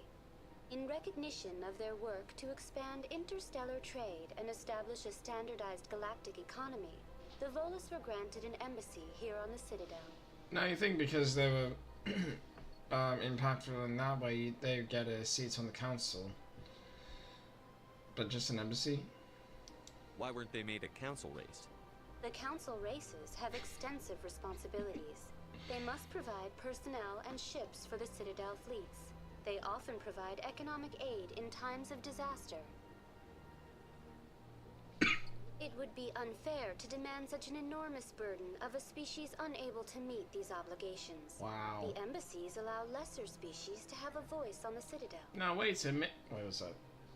What's a special chair in the council so it can feel important regardless of politics?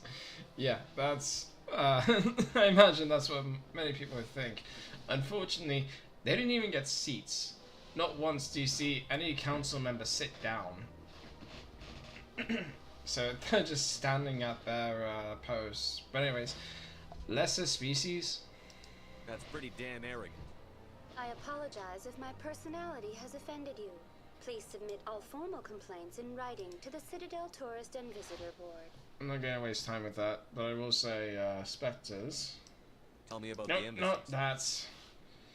Damn it. The most recently added embassy belongs Do you know anything about specters? There we go. The term Spectre is derived from the branch of Special Tactics and Reconnaissance. Each Spectre agent is handpicked by the Council.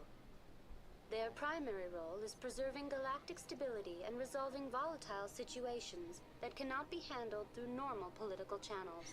In this role, they are granted extraterritorial rights and jurisdictions. Spectres answer to no law or authority except the Council itself.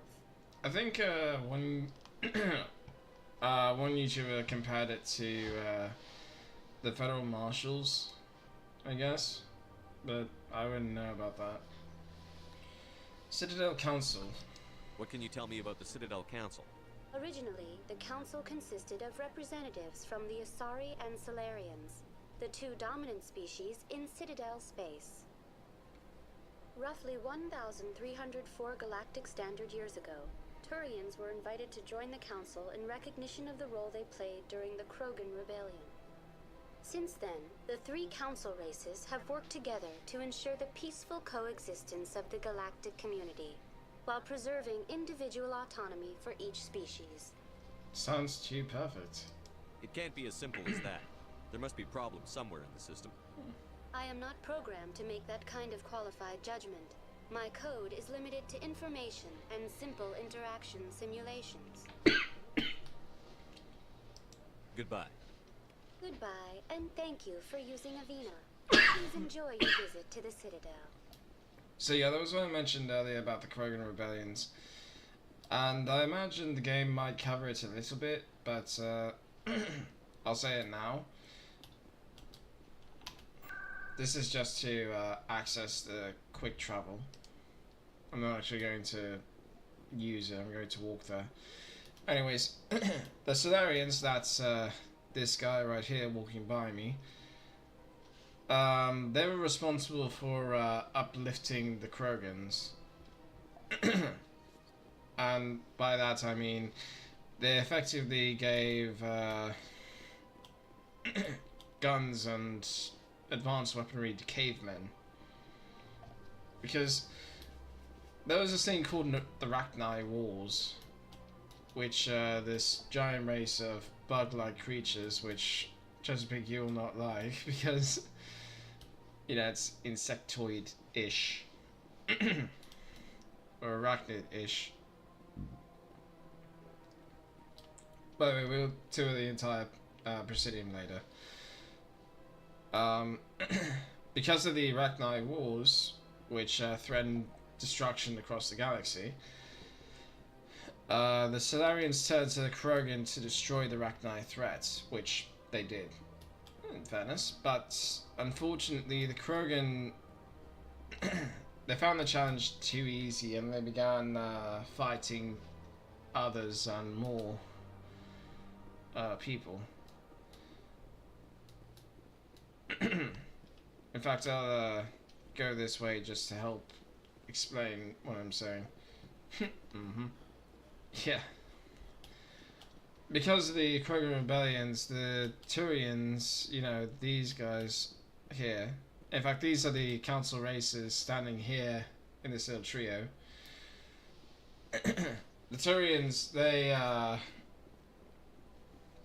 pitched in and helped to quell the Krogan rebellions. After they were successful, they were granted a seat on the council.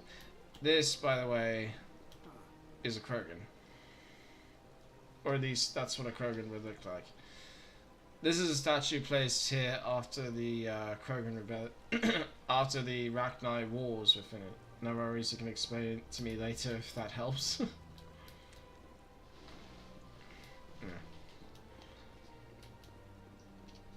Well, actually, it's more that we're going to cover some of it already, and I didn't want to get the jump on the game itself.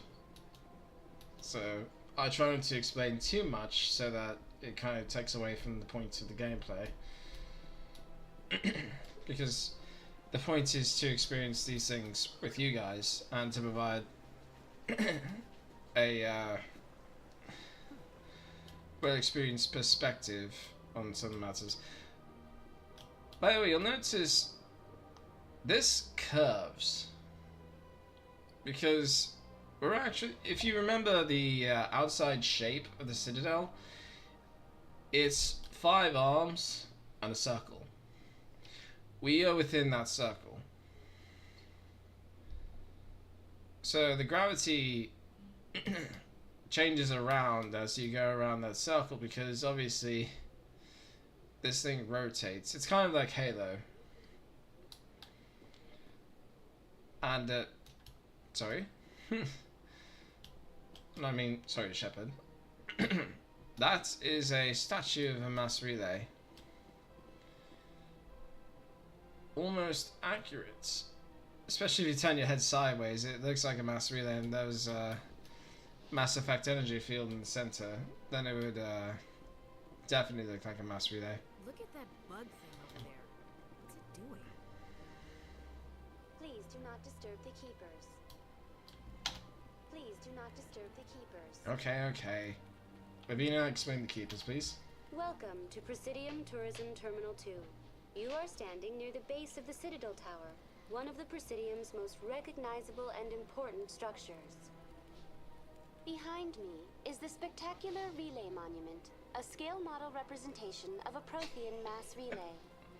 To your left is one of the keepers, the enigmatic caretakers of the Citadel, working on a control panel. You may see keepers involved in various tasks throughout all levels of the Citadel. We ask that you do not interfere with them in any way. The Keepers are essential to the smooth operation of the Citadel. Obstructing their daily work will result in harsh penalties, including incarceration and rehabilitation. Looks like a Master Sword from the other games I've had. Looks... yeah, I kind of see that, actually. Now that I think about it, I wonder if that's what it's kind of based off of. Because that'd be interesting if it was. Relay Monument. Tell me about the Relay Monument. Discovered by the Asari who first arrived at the Citadel, the Relay Monument is one of the station's most interesting and controversial features. What is the meaning behind this striking piece of art? Is it a tribute to Prothean vanity? A reminder of their conquest of the galaxy through mass relay technology? Or perhaps it is a symbol of unity, a Prothean acknowledgement that the relays would eventually lead other species here to the Citadel. No one can say for sure, making the Relay Monument a favorite topic of discussion among academics and scholars. There's details here that I'm privy to, but I can't share it because we're not there yet. And I so desperately want to. Citadel Tower. Tell me about the Citadel Tower. Housing both the council chambers and Citadel control, the tower is one of the most important buildings on the station. Access to these areas is restricted to those with the appropriate clearance. Citadel Control. What happens in Citadel Control? Citadel Control handles all incoming and outbound transit. Every ship within 2,000 kilometers of the Citadel is under the jurisdiction of Citadel Control. At peak capacity, they are responsible for monitoring upwards of 1,000 vessels. No spoilers. I'm trying. I really am trying. I'm just so desperate to get there so I can talk. Council chambers. I'd like to hear more about the council chambers. The business of the council, which often has far-reaching effects on the galactic community, is conducted in a room at the apex of the Citadel Tower. The council chambers themselves are truly a magnificent sight to behold, though few get to experience the view in person. Typically, only the councilors, ambassadors, and high-ranking officials, along with various support staff, are allowed access. It's not open to the public. What if someone has business with the council? The average citizen must go through the proper channels if they wish an audience with the council. This is usually arranged through their respective ambassadors. Even then, few are given access to the actual council chambers. In most cases, the ambassador acts on behalf of the citizen. I'm not going to say this because it's just, you know, hyping up the council. Just a little bit unnecessarily. Keepers. I'd like to know more about the Keepers. Little is known about these peaceful servants of the Citadel, though they are essential to the operation and maintenance of the entire station. Citadel regulations protect the Keepers against interference during the performance of their tasks. Failure to comply will result in harsh penalty. Keepers can be seen in all sections of the Citadel, but are typically found in and around the tower. So I hear. Any particular reason there are so many Keepers in this area? The Keepers do not communicate with other species. It is assumed, however, that the tower houses the Citadel's primary control systems. Many of the station's systems, such as navigation and life support, function automatically. It is believed the Keepers operate those systems from inside the tower's inaccessible core. The Keepers also make frequent appearances in the council chamber itself, though they appear to be just passing through on their way to some other destination. Now that's all off. That's all for now. Thank you for using Avina. Have a pleasant day. I have a very bad itch in my mouth. Anyways, so I'll give it a little bit more detail. Because Avina didn't. So the Keepers were here when the Citadel was first discovered. They kept operating, kept the Citadel in functioning capacity. Because of this, I did not know I could walk on grass here. Even after years of playing this game, I'm still making discovery. Got tea or honey? I do have tea, but not honey. I'll drink it later though, because when I'm playing the game. It's just a minor irritant, it's nothing serious. Anyways, what I was saying about the keepers is because they keep the Citadel functioning, and because they knew how to keep it functioning while the other races did not, they decided to allow the keepers to go about their usual duties and try to prevent them from interruption. There's a few more details we'll get into once we get up. The council isn't going to ask me any questions, are they? I doubt it. We've made our reports. Now we just have to trust Ambassador Udina. No, we don't, sir. Yeah, I'm with Ashley on this. Mostly for personal reasons, because Udina's entirely frustrating and he kind of pisses me off. So one of these faces you'll recognize instantly. See? Palin. How did he get up here so quickly? And Garrus. Saren's hiding something. Give me more time. Stall them. Stall the council? Don't be ridiculous. Your investigation is over, Garrus.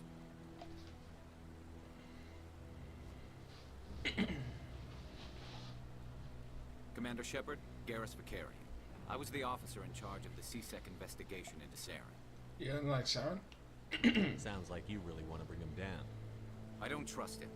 Something about him rubs me the wrong way. Ugh. He's a Spectre. Everything he touches is classified. I can't find any hard evidence. I think the council's ready for us, Commander. Good luck, Shepard. Maybe they'll listen to you. I hate that phrasing so much. I mean, something about him rubs me the wrong way. That sounds creepy. Sounds very disturbing.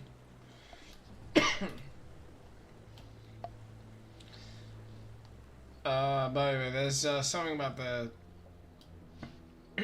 Actually, I'll show this now through the map function.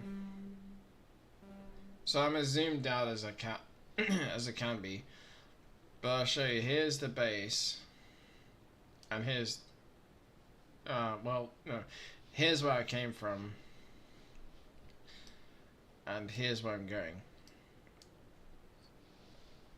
There's significance here, but I'm not going to say what.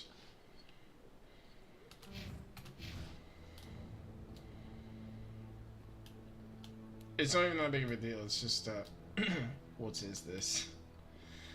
You'll find out, trust me. Or rather, we'll get into it later on in the game. But it's just something, kind of interesting that I found. So yeah, this is what a keeper looks like, doing nothing, which is surprising. And of course that's just to access the fast travel. I just decided to walk the way up because I was explaining stuff. That and I didn't want to Hearing's already started. Come on. miss the elevator conversation. The Geth attack is a matter of some concern, but there is nothing to indicate Saren was involved in any way. The investigation by Citadel Security turned up no evidence to support your charge of treason. An eyewitness saw him kill Nihilus in cold blood.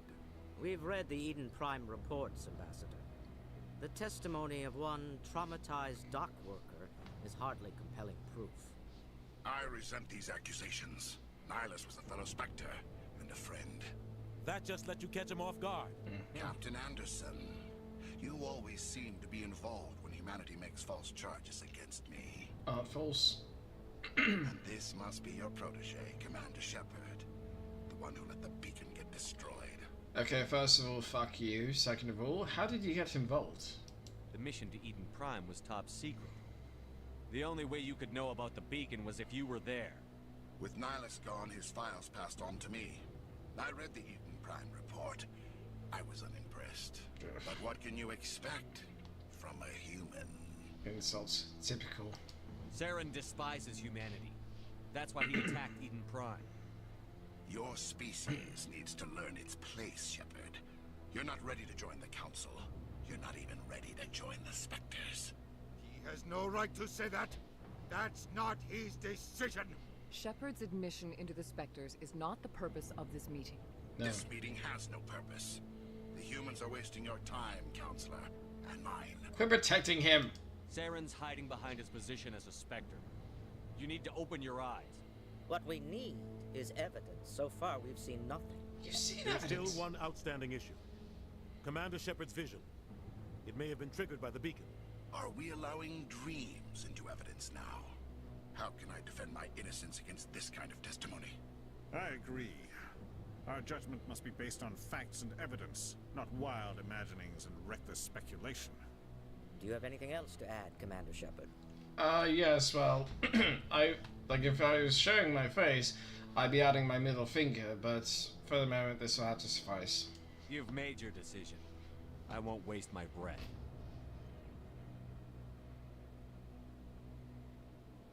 The Council has found no evidence of any connection between Saren and the Geth. Ambassador, your petition to have him disbarred from the Spectres is denied.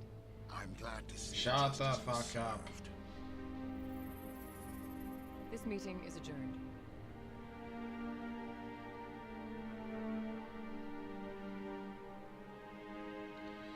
So yeah, that definitely could have gone better. It was a mistake bringing you into that hearing, Captain. You and Saren have too much history. It made the Council question our motives. I know Saren. He's working with the Geth for one reason. To exterminate the entire human race. Every colony we have is at risk. Every world we control is in danger. Even Earth isn't safe. How do you know, Saren? Tell me about this history between you and Saren. I worked with him on a mission a long time ago. Things went bad. Real bad. We shouldn't talk about this here. But I know what he's like. And he has to be stopped. Now what? What's our next step? As a Spectre, he's virtually untouchable. We need to find some way to expose him. What about Garrus, that CSEC investigator? We saw him arguing with the Executor. That's right. He was asking for more time to finish his report. Seems like he was close to finding something on Saren. I'll talk to him. Any idea where we could find him? I have a contact in CSEC who can help us track Garrus down. His name is Harkin. Forget it. They suspended Harkin last month, drinking on the job. I won't waste my time with that loser. No, You won't have to. I don't want the Council using your past history with Saren as an excuse to ignore anything we turn up. Shepard will handle this. Now wait a minute, the captain deserves better. You can't just cut Captain Anderson out of this investigation. The ambassador's right. I need to step aside. I need to take care of some business. Captain, meet me in my office later. Harkin's probably getting drunk at Cora's Den. It's a dingy little club in the lower section of the wards. Any other leads? Maybe there's another way to find evidence against Saren. You should talk to Barla Vaughn over in the financial district. Rumor has it he's an agent for the Shadow Broker. The Shadow Broker? An information dealer. Buys and sells secrets to the highest bidder. I've heard Barla Vaughn's one of the top representatives. He might know something about Saren, but his information won't come cheap. I see, Barlavon I actually like talking to. Harkin, I do not. Tell me more about the Shadow Broker. He's a necessary evil of galactic politics. Buying and selling information is a part of the game. And the Shadow Broker just happens to be the best player on the field. Always sells to the highest bidder. Doesn't get involved in politics. Doesn't pick sides. A simple system, but it works. He's not a threat to anyone, not directly. He's just a resource we can use, or she is. Or maybe they are. Nobody really knows. I do. But I'll keep my mouth shut again. Council and the ambassador. Our ambassador doesn't seem to get along with the Council. He's just frustrated. The Council's always preaching that we need to be part of the galactic community. But for them, it's a one-way street. They want us to expand and settle unstable regions like the Skillian Verge and the Attican Traverse. But when we run into trouble, they don't want to help us out. Everyone knows it's only a matter of time until we get a seat on the Council. The ambassador just thinks it should happen sooner rather than later. And I agree. We're too independent. Maybe they'd let us join the council if we were more willing to cooperate with the other species. Of course they would. If we did everything they told us to, they'd love to have us on the council. But it wouldn't be much of a deal for us. I understand their side. They don't want us dominating the council. It's founded on cooperation and alliances. But we have to look out for our own interests too. Yeah. I'm not going to click on that bottom one. Harkin. You don't think much of Harkin? No. The guy joined CSEC about 20 years ago. He's been an embarrassment to our species ever since. Roughing up suspects in custody, bribery accusations, alcohol and drug use. The embassy used to step in when he got in trouble. But I guess enough was enough. Why protect him? The guy's a scumbag. He should have been cut loose a long time ago. He was one of the first human CSEC officers. Guess it would have looked bad if he got fired. A lot of backroom deals were worked out over the years to keep him on the force. Politics is a dirty business sometimes, but it looks like his time's run out. We've got enough humans in CSEC now to stop protecting him. There was actually a a comparison. Phlegm in my throat. A comparison years ago. Life in politics is like living in a snake pit, which is true because a lot of people are vying for the same piece of pie. Well, the same pie, I mean, but everyone wants the biggest piece. Spectres. I want to know more about the Spectres. They're not your typical government agency. They tend to work alone, behind the scenes. They take care of problems the Council can't. It's not easy preserving peace across an entire galaxy. The Council prefers to use diplomacy and negotiation. But sometimes more extreme measures are needed. Yeah, that's kind of the unfortunate thing. Also plays into the quote, "Speak softly but carry a big stick," like Theodore Roosevelt said. How are they chosen? How do they decide who becomes a Spectre? You can't just apply to join. There's no training program. Spectres aren't made. They're born. The Council's always looking for exceptional individuals. People who can get the job done. Like you. They've been watching you for years. They see something in you. They want you on their side. Nihilus was supposed to give them a final recommendation. But with him gone, things are still up in the air. Yeah, that's the frustrating part. I imagine that's the other reason why Saren killed Nihilus, because he was trying to keep humans out of the Spectres, because that's just one more step towards having a seat on the Council. How are they organized? What's their command structure like? There is no command structure. Each Spectre answers directly to the Council. Sometimes they're sent on specific missions. Other times, they act on their own. They tend to operate outside the law, do whatever it takes to accomplish their goals. The Council just turns a blind eye. Spectres have a lot of power, Shepard. And some of them don't deserve it, especially like Saren. See, that was what I was talking about earlier. Dealing with operatives that have power and immunity, and they act like it. Is this legal? They sound like shadow operatives. Everything about them is classified. We don't even know how many there are. The latest Alliance estimate puts their numbers under 100. But the Council couldn't do its job without them. They're the Citadel's top agents, the last line of defense, the final option before open war. The entire galaxy respects and fears them. If a Spectre shows up, you know something big is about to happen. Mm-hmm. So really, even though there's the... Oh, don't worry, you don't have to ask if that was legal. I did that for you. Because, yeah, that sounds highly illegal. But as long as the Spectre gets the job done, that's all the Council cares about. Except if one goes too far. What happens when a Spectre goes rogue? Like Saren? It doesn't happen often. The Council is careful when they select their candidates. But when something does go wrong, there's usually only one solution. Send another Spectre to bring the rogue agent down. Yeah. Yay, dialogue.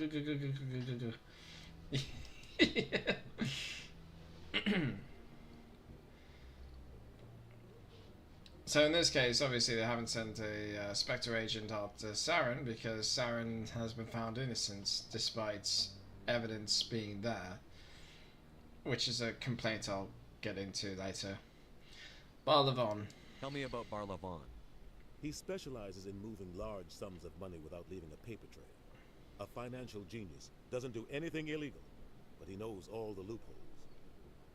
He's got an impressive client list. Ambassadors, diplomats, specters. That's probably why the Shadow Broker uses him. What about you and Saren? You and Saren have a history. What happened? About 20 years ago, I was part of a mission in the Skillian Verge. I was working with Saren to find and remove a known terrorist threat. Saren eliminated his target, but a lot of people died along the way, innocent people. And the official records just covered it all up. But I saw how he operates. No conscience, no hesitation. He'd kill 1,000 innocent civilians to end a war without a second thought. He's a monster. Killing innocents doesn't end wars, it causes them. I know how the world works, Commander. Sometimes you're forced to make unpleasant decisions. But only if there's no other way. Saren doesn't even look for another option. He's twisted, broken. He likes the violence, the killing. And he knows how to cover his tracks. It's disgusting. I should go. Good luck, Shepard. I'll be over in the ambassador's office if you need anything else. Now, there is more to that story than you think. However, we'll have to get into that later because it's going to be covered.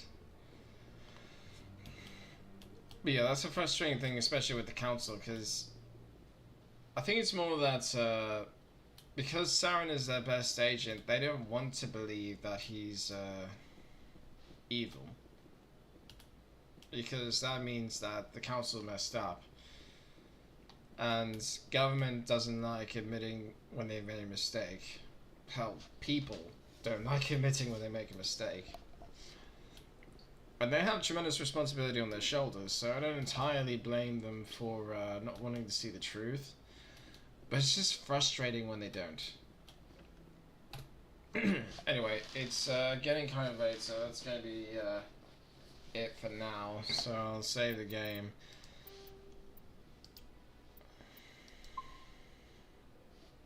And swap back to my room.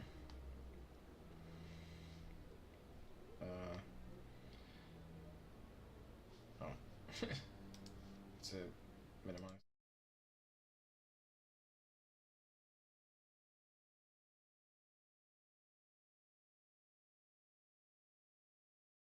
Yeah, that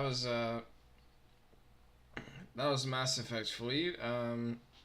Well, Mass Effect second live stream for you.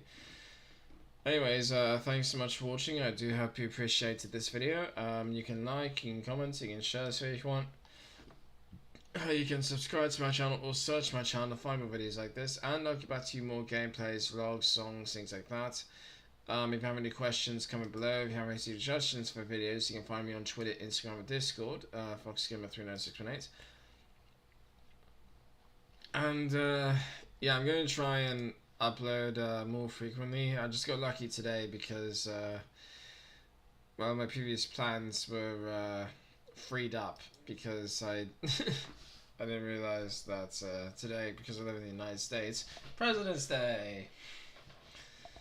So, you know, holiday somewhat. Not entirely, but you know. Anyways, that's all I got. Thank you so much. This is Jasper Fox signing out. Cheers and stay foxy.